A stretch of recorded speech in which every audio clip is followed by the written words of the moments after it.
Social media શું કરી શકે છે જોયું ને તમે. ગઈકાલે જ આપણે ઝુંબેશ ચલાવી હતી કે આપણા ગુજરાતીઓ જે પોરબંદરના છે, થાઈલેન્ડની અંદર ફસાયા છે, ટિકિટ માટેની આપણે ઝુંબેશ ચલાવી હતી. 19 લોકોને આપણે થાઈલેન્ડથી આપણે ઇન્ડિયા આપણા ગુજરાત પરત લાવવાના હતા.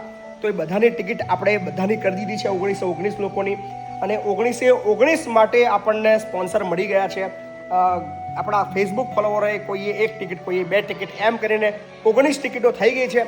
અને એમાંથી આજે 9 જે લોકો છે એ થાઈલેન્ડથી બેસી ચૂક્યા છે આપણા ગુજરાત આવવા માટે.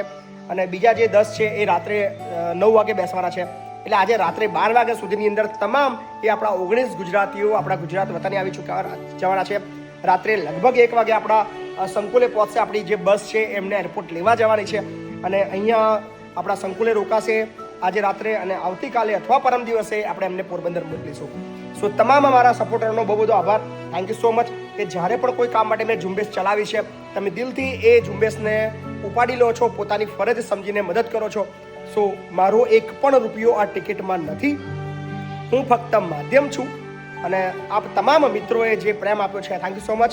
અને તમામ એ ગુજરાતી આપણા જે 19 મિત્રો છે જે ખૂબ અઘરી પરિસ્થિતિમાં આવી ગયા હતા, એમના વિશે અત્યારે તો નહીં બોલું, જ્યારે કાલે આવશે ત્યારે એ લોકો બોલશે. પણ આપ બધાનો આભાર. અને તમામ એ ગુજરાતીઓના ટિકિટ થઈ ચૂકી છે અને એ અત્યારે અડધા નીકળી ગયા છે અને અડધા રાત્રે 9 વાગે બેસવાના છે. So thank you so much. ખૂબ ખૂબ આભાર.